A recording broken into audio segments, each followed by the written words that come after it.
sikhuluma ngesigubhu semali. Sikhuluma ngesigubhu semali. Uthi umbuzo wami yini isigubhu semali? Sisuke sikhuluma ngani uma sikhuluma ngesigubhu semali? Ake sikhulumeni nje lokho kube yiqiniso ukuthi uma sikhuluma ngesigubhu semali sikhuluma ngezinto ezehlukahlukene. Sizokhuluma nje sizoyenza isampulu ngizwe ngesigubhu nje sikakhehlelezi. Mfowethu mina isigubhu sami eqinisweni lonke siqala la ku 85,000. Yeah. Esishibhile leso. Ngibuye nesika 150,000. Esinye futhi leso esewash. Naseyimotweni asikhulume lokuqinisa ukuthi sino Toyota, sino Mercedes, sino Mini Cooper, sino BM, kanjalo ngokukhuphuka. Nazo that is why ngithi siqala ku 85,000. Ngisuke nge 150,000. Ngiye ku 400,000. Ngiye ku 1.8 million. Ngiye ku 2.8 million. Ngiye ku 3.8 million. Ngiye ku 5.8 million. Ngiye ku 6.5 million. Siyagcina lapho. Lokho ngisho umizothi yeah ngithi yes. Ngikusho with confidence. Akunjalo. Angikhona omunye owabethenga. Exactly. This group lesi ngibona lesika for something 4.5 million. Yebo. Exactly. So into engisho ukuthi lo wamhlolela ngikhumbula adla mkhulu yakho yakhumbula lo wamhlolela ngefoni lokujene nomhlolela ngefoni osaba ngisho ukuphuma ungaze soba business yes wathi uyaqala ukutshana nomuntu kanje kuya ngokuthi mfowethu yabona ngizwa siyikhuluma iqiniso lento siyabantu abamnyama imali umuntu ngibuka ubona nje umkhulu siyabantu abamnyama engacabanga ngizoyini siyabantu abamnyama ngizwe we don't believe entweni zethu sinaleyo nkinga entweni yami uma ngiyazi ukuthi yasebenza nginalento ukuthi ish bazothina abantu isigubho oqala wana siboli akufanele nje lokhu kungabazi senza lento engithi siyenze and futhi ngiyazi ukuthi mase ngikuphathe ngezami izandla ngikunika isigubhu sama million ngeke mfethu ungabuyi kimi uzongibonga ngamanye ama million uyobuya futhi kimi uzothi ngiyabonga ukhona umuntu ozobuza umbuzo ethi lesa sika 85,000 yini senzwe ngani ene mina kunalento mfethu efanele siyikhiphe kubantu abantu bayasaba ukusebenzisa igubhu ngoba basaba izinkulumo ezake zakhulunywa ngaphambilini ngeyigubhu mina ngizomtshela umuntu iqiniso ukuthi isigubhu asibulali asikaze asibulali ngoba yonke into imoto mawuyithenga egarage uyatshela ukuthi imoto ungabona isiveza lelilamba ikhombisa ukuthi ayinawo amanzi angithi ithela amanzi ungabona ikhombisa lelilamba ikhombisa ukuthi upetrol ayisenawo ifaka egarage uyifaka upetrol uma uhamba ngemoto ingasena mafutha izowenzani izoshayisha ngiyabonga nesigubhu uma ngiyakutshela ukuthi kunama sign ukhuluma ngokuhlohlwa kwemoto nje khona manual khona automatic khona ama 4 pipe khona yonke into angithi akuhlukana input nalapha ama price angithi yes nansoko engine capacity yahlukana nansoko performance yahlukana ngishama rim akufani right nasesigubhini ngizwe uma sizokhanda isigubhu ngizokhanje phezulu kunezinto esizisebenzisayo la ezidala ukuthi ngithi uma ufika nalesigubhu ekhaya ungangeni naso qale wenze imkhuba thizeni bese ungena naso ukhona ozothi unginike izilwane ngike ngayikhuluma lento ku YouTube ikhona ngathi mina ukuze isigubhu sami sibize ingoba ngiyazi ukuthi ngisebenzise izinto engi 100% sure ukuthi inyanga eThekwini maybe inyanga enaleyo nto maybe yodwa noma ziwu2 zigcina ngokukhuluma ukuthi nginokuthi okokuqala umuntu onalento engishoyo ubona ngaye qala esiqwini sakhe siqu sakhe noma impilo lifestyle ephila uthi cha lo muntu unayo lento okhulumayo uyambona uyafoster lo kunomuntu ngizwe ombonayo ukuthi lo uphila ngokuharisha imoto noma uphila fake life lempilo yako Instagram nginyaka zayiqasha imoto yabe ngiqasha imoto lana bethi baba uNkulunkulu ukuthi usaze waba uyisa exactly so kukhona umuntu ofuna ukuphakama ngoba ngaleso sikhathi esuke ebona ithreat ukukhehlelezi but asikho lapha singakhuluma ngabanye abantu ngizama ukuchazela umlaleli manje ekhaya ukuthi yindaba lesi sigubhu sifike sidure kangaka ziloko iqhubeka zidura mfowethu sinento okoqala okuthiwa isandawana isandawana bahambile abantu abaningi kakhulu abanye basanqamla namanje behamba besifuna abasitholi leyanto makukuthi awugezekile kahle edozini lakho ngisho ufika enyangeni ungafika kimi uzofuna isigubhu ngithi mina sikho ngiphathe ubuthongo kanti ngiyazi ukuthi idlozi lakho aligezekile uthi uyithole sizobuya kusona one day sandawana uthi yini sibe namafutha omkhovu sibe namafutha kapiano sibe namafutha kaDikoloshi Anokuthi mkhulu lawo mafutha ahlukana kanjani abonakala ngathi yiwo ngoba nansi inkinga sesikhathela abantu begcolise wholesome amafutha ehashi la ngoba zitholakala athi angomkhofu. Alright sizoya lapho uthi abonakala kanjani sibe nesihlahla somdlebe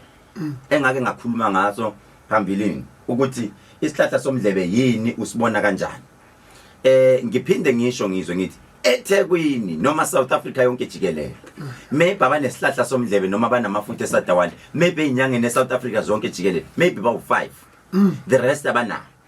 kunento abantu abasuke bayibalekele abantu bathi kunama boys kunani mfowethu uma njengamanje original ngikunikile ngithi ngicela ukuconcisela lamafutha iSadawana impilo yakhe yashintsha okokuqala iSadawana mosigcobe esandleni kanje izandla zakho zibe semnyameni kube ngathi umlilo mawuyibuka kanje kuba ngathi umlilo okokuqala lokho bese siya la umdlebe bese siya kulokhuzeni kwisihlahla lesi masithi umdlebe leso thi mawusishaya usithi sikhala igazi and mawuzosikha kumele uphathe imbuzi ebese imbuzi uyidedeliye khona umuthi oligqolo laso kancane nje wathi coy isigubhini kukhona umuntu ozothi isigubhu umkhulu ngiyasaba ngoba kuthiwa sidla umndeni sizowudla umndeni ma inyanga ingakutshelanga iqiniso ukuthi kahle kahle izinto engiyifakela yini and kunezinto ozithi mawuzofika ekhaya akufanele uvele usingenise sizoyihlabela sona mangabe wena ujaha ukuthi isikhiqize nje exactly sihlabela kanjena ke kumele inyanga ikhuluma iqiniso ukuthi la ngifaka umdlebe noma la ngifaka iSadawana and uma ufaka iSadawana kuya ngokuthi isiko alenza mayokha isihlahla somdlebe wasikha ngegazi noma wenza njani mawusingenisa ekhaya wasingenisa kanjani isigubhu asikaze mfowethu sabulala kuphela inyanga kumele ikhuluma iqiniso mayisakunika lento ukuthi lalela ungabona kwenzeka le sign kahle kahle futhi lezo igubhu ezinaleyo umthetho yilezo 6.5 million 5.5 million 4.5 million naso futhi lezo sigubhu masilethe imali asilethe imali encane siletha inqwaba yemali ngoba izinto ezifakwe phakathi zijulile khona ke isigubhu ozothi mawusakha usakhe ngamafutha omhlakuvu uyawazi umhlakuvu right noma usakhe ngamafutha omkhomo uyawazi umkhomo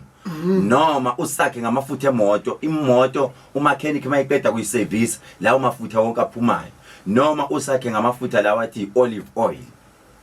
leyo izinto lezo uyayithatha zonke uyihlanganisa bese kuba namakhubala ovuka na yonke into oyifaka phakathi bese ufaka inyongo yenkukhu ngoba usuke usihlambulula noma ufaka ubuhlali kancane ngoba kufanele isigubhu mawusithatha usixhumanise nedlozi ngiyayengathandi ukuthi ma umuntu umnika isigubhu uphinde futhi umgcabe ngaso ngoba ngelinye ilanga masivaleka siyovala nawe futhi izinto zakho kufanele omunye umuntu njengamanje uzothi endlini nginesigubhu but manje ngoba nginalesigubhu asisebenze sengifisa ukuthi ngisithathe ngisihambise ngiyothola esinye igubhu awuthathe sikakhethelezi uthathe sikangizwe uthathe sikamandla ngoba ziyaxabana mayifika la ngoba uzothala ukuthi uthe mawulanda ukhethelezwa landa inkulu lento isho ifana nenhlanga mawugcatshwe undlela lapha noma ngabe usushintsha induku uyakhethelezi futhi watshene lamabutha asegazini ukuthi madoda sempini lapha ilekelela nani namabutha athize nantsonke hayi uthatha inhlanga ufaka inhlanga phezulu kwezinye inhlanga zigcina lezi zinto seyixabana sezikuvala ubona ngathi abantu baphandelwa amakhanda abantu bahlanganiswa nayi lezi ilwane eziqhele emzimbeni isigubhu mfowethu sibalekile ukuthi before usithathe kufanele kube nento okuthiwa amabutho leyo ukhulume ngayo amabutho owagayayo mawagaya bese wafaka phakathi esigubhini before ufaka amafutha ezinto ngoba phela kahle kahle lamabutho usugaya into enhlanhla of which iyona into okufanele iqhume phezulu kube iyona esiyibonayo sikele mkhiye senhlanhla lesigubhu lethe siyagqekeza siyigqekeza inhlanga nantsonke exactly siya ngeforce uma uzolanda isigubhu oqala leyo nyanga akufanele vele ufike uthathe isigubhu ungizwe kumele umphuphe eqala umuntu noma ungamphupha nje nihleli noma ungamphupha nje umbona noma ungamphupha bese leso sigubhu kusuke kuyisona esizokusebenzela uthi omunye mayibuza isigubhu mangisithatha khethelezi banenkinga abantu omunye ahamba uboleka imali mayiboleka imali bethi ngiyosilanda isigubhu asisebenzi ngemali yokugcina asisebenzi nje isigubhu ngemali yokugcina ungahambi uyoboleka imali bese uthi uzohamba uyokhetheleza isigubhu asisebenzi ngemali yokugcina isigubhu mawufika awufika ukuthi usithatha namhlanje next week sewusibhizi noma sihamba uniyahlala ubuka iTV sohamba siyofuna no asiwona umlingo abantu bayihlukanisa lento kumele inyanga ichaze ukuthi isigubhu masifika kuwe ngizwe okokuqala siqale siqhelisa abantu abapretender abangafuni sibaqhelise bese siyaqala siyoqoqa siqoqa kanjani umuntu wamathenda gijima kakhulu kunaqala ukuze sikulekelele geze ngaso usishise empepheni ukhulume kodwa ke before siye kude mfowethu asibadedele abantu babuza imibuzo ngoba maybe sengichaze kakhulu sibadedele babuza imibuzo 086 nami nombuzo ngifuna ukubuza mkhulu uyazi ukuthi lento ijulile mhlambe uyophinde nayo ibe i-topic for another day le i-related lento esikhuluma ngayo kunabantu mkhulu nawe nje ubusebenza abantu nje uyafika umuntu enenkinga akabutshengele abazali bakhe ahlola noma ngabe uganiwe omunye noma ngabe ubani unjani engimtshela abazali bakhe noma ngamtshanga angayitshela ingane zakhe yabona kanti akawuphathisi umsamo la ekhaya khona abantu emsamo yabephethwe abanye abantu ephethwe mhlawumbe uyise ophahlayo kuphela noma ugogo noma ubani noma ukhona emndenini othinta idlozi wenze njani endabeni yomuntu ongawuphethe umsamo ngoba ukunukana oqala lapho theleni uqhamuka ngale mfowethu ngimvakashela lapha noma ukugula ingane yakhe yafuna umfowethu useshisa into ezithize nje asisazi lezi zinto kodwa lezi zethu azilinke edlozini kanti umsamo ngayiphathele kuphi la inyanga ethi khona anawami nabasengohlolelile la yona inhlali impela into yakho bapha abazali bakho ukuyibona baphethe umsamo ngoba lento eyifunayo ithinta idlozi akulona lakho wedwa elomndeni wenze njalo lapho noma ngoba awukwazi ukuthi khona idlozi hayi sosebenza ngalelele kuwe wenze njalo lapho mkhulu ngoba iyaba khona inkinga ezintweni ezingalezo. Okay, kuya ngokuthi mfowethu that is why ngithi nathi inyanga sidlula ku process yafundiswa that is why kuthiwa kunenyanga mbumbulu ethi mayifika ithi hayi yenziwa no 2 hayi khohlwa ilabantu bakini phuma kubona bakuthakatha leyo nyanga ayifundisekile akufanele mawuyinyanga umuntu mayize kuzofuna ipeace uzofuna ukuthula mawuzofika ukuthi wena uthakathwa umfowenu ozala umama abathi uzibani uyokuthakatha awuyona inyanga efundisekile inyanga mfowethu mayibona ukuthi ninukene ubuthakathi ikutshela kahle ukuthi buyele ekhaya mawubuyele ekhaya ebese no inyanga futhi ayikaze ihamba wenza inhlambuluko emzini womuntu noma ingafika enzi inhlambuluko ayifika ithathe telefoni ayichethe WhatsApp initiate leyo nto noma kube yiyona nje ebagayidayo kodwa nje entweni yokulungisa idala yinini enizenzela nina nodwa kufanele nitshele nje ukuthi hambani nolungisa inhlambuluko then busuyabuya kimi ngizokwenzela ukhona umnyuthi wenze kanjani isigubhu mangisithathile then sengiyashona isigubhu mawusithathile seshonile ubaba noma seshonile umama besebenzisa isigubhu thathani leso sigubhu niyemfuleni phathi imali emhlophe eningi bese nifika nithi buyela lawo ubuye khona namhlanje sizokuhambisa bese nilahla phansi lapha emfulweni bese siyahamba khona omnye uzothi mina nginaso ngoba silink kulowo yamuntu exactly mina nginaso isigubhu kodwa ngisasifuna isigubhu sikangizwe sengifuna sikakhethelezi same thing yesithathu emfuleni bese abantu abayi-avoid lento ukuthi khona abantu ngizwe abahamba baye enyangeni mabefika enyangeni athi isigubhu sakasisebenzile buyisa imali yami ingozi leyo nto mfowethu ukufika utshela inyanga ukuthi ngizofuna imali kunabantu abadelela imsamo abaya uthola ukuthi inyanga Nkosi yami ayisalali nasendlini kunalo muntu nje lokho ebangisicefe ngizofuna imali yami mina lento ayisebenzile uyi-1 umbuzo ngizokubuza wona ake sikhulume iqiniso mfowethu la eMhlanga hospital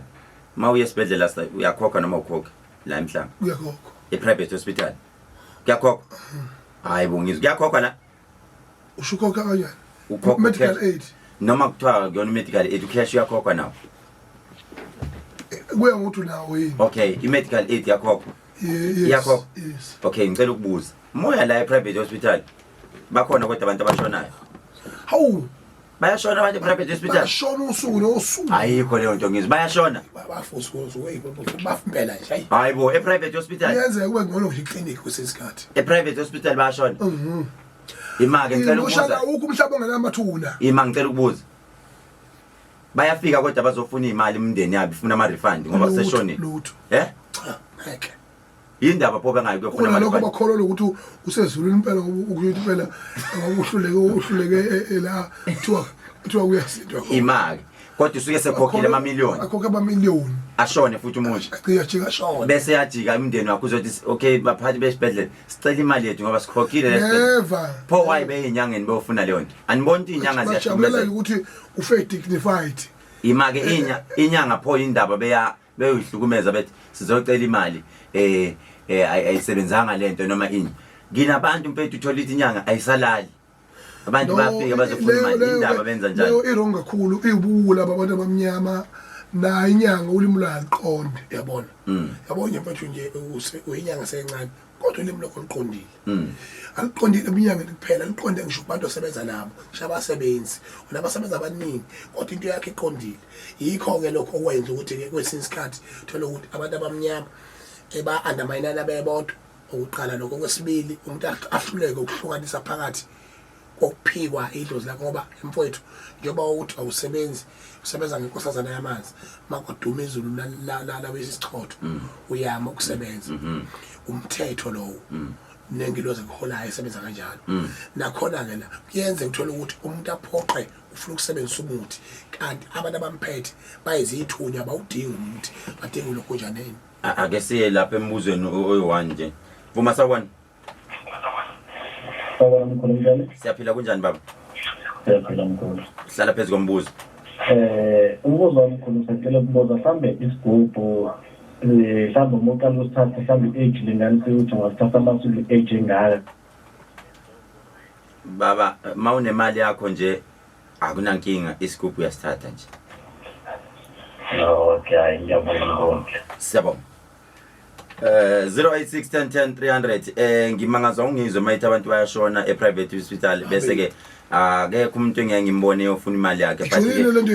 kunyangeni akeniyekeni bantu kuyisa isithunzi sobunyanga uthola ukuthi inyanga isiyabaleka ayisakwazi ukuhlala ekhaya nanga umuntu isidlakela siyabuya sizofuna imali yakhe uthi uzofuna imali yami into ayisebenzanga akeniyeke nani izinyanga akenizama ukuqondisa ulimi leni mina ke ngiyaye ngithi ngizwe into masoqala sisebenza unganani keep deposit then mase ngiqedile into ngayiwina lento oyifunayo buyisa ke imali yami yayizwa leyo so nazi inyanga ziqondisa ulimi la umuntu akhuluma iqiniso manje kuma client Vuma sawona yes asibingelele ngibongile kanti professor nazo ke khesi into ethabisayo ngikhule ngisabayela ukuthi usiko njalo yini libe nosiko manje musifaka lekhaya kuba nosiko abantu abadala banosiko la lekhaya and futhi abantu abadala kunezinto ezilwane bayaphuma manje baphila kanjani nalosiko bese kuba insizwe endini la esibayeni sisodwa kanjani okunye professor mina ngiyasala umndenini wami umuntu wagcina sebaleke ekhaya yabo nje professor ngiyasala unothiwa ngiyafisa kodwa hayi ngiyasala usaba ini baba ngikuthatha isigubhu okay no he is lazy to do the job where is scoop oh lazy to do the job lo okay siyabonga kabi thank you baba alright 08610300 08610300 asizombuzo omunye onombuzo omunye 08610300 Vuma sawona Vuma sawona yes ande ukhuluma noNelo semina sisebenzele estate yes sis ngicela ukubuza njoba uthi kufanele idlozi liqonde ekhaya makuzosebenzisa isigubhu makuwukuthi anizwani ke mina ekhaya nje ngiyacabanga ukuthi izidlozi lisuke ngaqondile manje ngizwani nje ukhona mhlawumbe ogangayo ngalo ekhaya uyayidinga lento ngoba ufuna into zakho zabe kahle okay sisi uma uzothatha isigubhu there is always a way engenza khona i-shortcut kunomehluko phakathi kokuqondisa isidalo nokuthi ngikuqondisele for that particular time ngikulinke nesigubhu sakho so kunento efike ngikwenzele yona ngithi ngiyakulinka nesigubhu sakho yeah and then enye into bafowethu asizameni ukuthi si understand lento awukho umuzi onganasikhwenkwane sakhona, alikho ibhizinisi elinganasisekelo. Kunabantu abazamile uqala amabhizinisi bahlulwa ukwenza isisekelo. Kunabantu njengamanje abaqala ibhizinisi liphezulu wahlulwa ukwenza isisekelo. Yonke ibhizinisi inesisekelo, wonke umuntu unesiko lakhona alenzayo. Ngisho kuthiwa ngathi uzenza ukuthi wena ungcono kanjani, uthi mina lami ibhizinisi zoliqala linganasigubhu linganani, but at the end of the day uzoba ne-downfall, uzoshaya kuyoshaya phansi bo. Yonke into inesisekelo sayo ukuze ibhizinisi yakho liye phambili. Vele isigubhu uzohamba usidinge noma ngasona isigubhu, but kunezinto zesisekelo sebhizinisi noma zesisekelo sezinto zakho. Njengoba ngishilo ngathi iya ngama price ziqala kwe-85,000 kuze kuyogcina le phezulu. Ukhona omnye ozothi mina sewashi, ngasho ngathi sekunesinye style esisha manje sewashi, umbona ungizwe egqoka iwashi lakhe lelihle kanti isigubhu nje qobo lwaso leso yiso leso sika 150 ke leso engithi leso 150,000 kanti iwashi ovela ulikhulumise nje ulithi iwashi ulikhulumise ulithi bese ziyakhala. Yayizwa leyo nto. So ke abantu abayiqanda understand lento vele siyabantu abamnyama nakudala nesibaya sasifike sakhiwa isibaya seinkomo bese siba nesisekelo sakhona la iziko lakhona lokuthi si protect inkomo zala ekhaya. Ngisho nomfazi mawusumthathile nawe uyambethela na. Yebo, uyashaya ngayibona unyaka phela. Nayi ikhaya yakho. Lalela kabe uyamshaya phela ke. Yabona ubuthi ujule kanjani into nethinto omnyama. Buka nje. Wedlula abantu abelusayo. Kodwa wena uluse khona mana awuyagadla lo muntu cha ngaphela yazi ukuthi uyichithule kabi lento ekhuluma kwethu uyagadla sekuyisikhathi siphelile manje isikhathi kodwa mfethu labo lento eshoyo esibayeni kuneziko kunomkhumiso okwandisa imfuyo yonke izinto ebezenziwa zonke lezo zinto lezo openly yabona angathi umuntu bese bhekene nezitha ukukhoda noma ngabe yini mangabe sebhekene esempini. Bona mafuna ukuphumelela uyajika into ebalekile yiyo le sifuna isikhulumisane ngamkhulu ukuthi yini ayidepth abadala bethi ningayihambi inyanga nibancane nale ukuthi ke mawuhamba inyanga wayibona unangikhethelezi ngathi uphenyela kahle lapha ma uyinini la okwazi ukuthinta khona ubaba wakho noma umzali wakho hey baba ngicela ke siyosondela asiyithathe kusasa siqhubeke leyo topic kusasa sokhuluma ngayo. Eminye imizi eminingi uthola ukuthi into yakho ngabe iyasebenza kodwa umzali wakho ukhokhile khehle zonke into umzali wakho abazali bakho bathenxa. Okay, yachela buka asenze kanje sibamba kusasa siyaqhubeka kanje. Inamba la ozongithinta khona inamba kaKhethelezi lena it is 081 384 0955 0813840955 noma uthi 0711307808 0711307808. That was my personal number. Actually akuseyona personal number yami because kunabantu abasebenzisa inamba yami ngendlela wrong. So ke angise ipersonal number yami sengishintshile ngizi ngizokunika inamba entsha. Lezo mawunenhlanhla wayithola ipersonal number yami, please don't share my number with anyone. But kunabantu abaningi esengizoba cut off kade bese ngibanika ipersonal number yami but ngoba bayisebenzisi kahle no personal number yami bekuyiyo office yabo le personal number yami bekuyile 071 130 7808. Cha senginika ama consultant sibanjwe yabona mina senginenamba entsha because kunabantu abangayisebenzisi kahle inamba mayitholi nayo unika umngani wakhe mina phone mngani wami ungasho ukuthi uyinikwe yimi ayike le enye esibili mawungifuna impela usiyongifonela ngeWhatsApp call kuyo le 071 usiyongidonsa ngeWhatsApp call iyona ke esike ya WhatsApp. Otherwise mawufuna isigubhu noma ufuna ini 0711307808 noma eoffice 087550 1177 087550 1177. Siyabonga sibonane kusasa.